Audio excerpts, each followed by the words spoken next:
So another lesson that I had learned at this high school that was really dope, and I have it here written down. It's frustrating and difficult to speak to those who are distracted.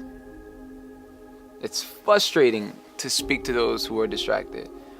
And it was a moment where Mike was talking, and everybody was kind of chattering, moving, just chatting. Like I said, the culture of this house or this school, it was busy.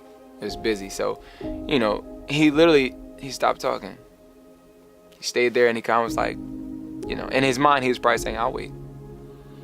And then finally, when they noticed that he wasn't talking, they got quiet, and then he started to speak again. And God began to just show me, like, that's how he is sometimes with us. Sometimes he will stop talking. God will stop speaking. Not because he doesn't want to share something with you, not because he doesn't want to speak to you, not because he doesn't want to help or assist you, simply because you're distracted.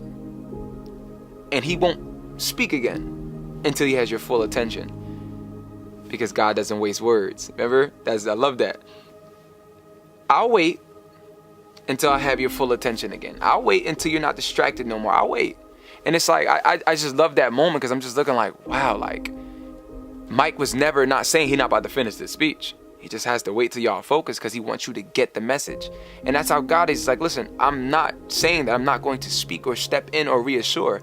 I need to make sure I have your full attention. So sometimes we do be distracted. We be everywhere, and then we're expecting God to speak, and the whole time we're unstable.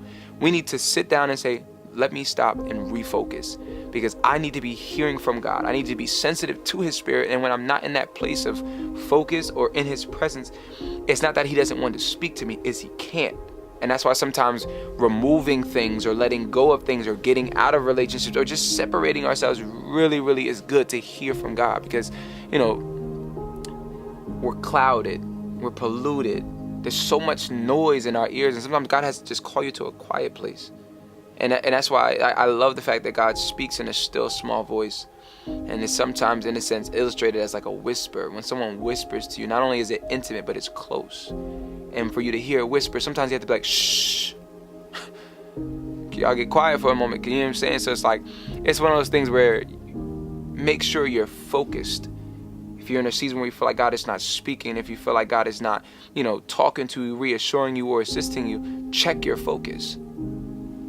Are you busy? Are you spending time with God? Are you giving him the time he deserves? Are you making sure you're aligned in his will so that he can speak to you clearly? Even if it was in the form of a whisper, we should be able to hear God clearly. And sometimes he won't speak until, again, he has our focus again. So I thought that was dope. God was really blessing me in this high school.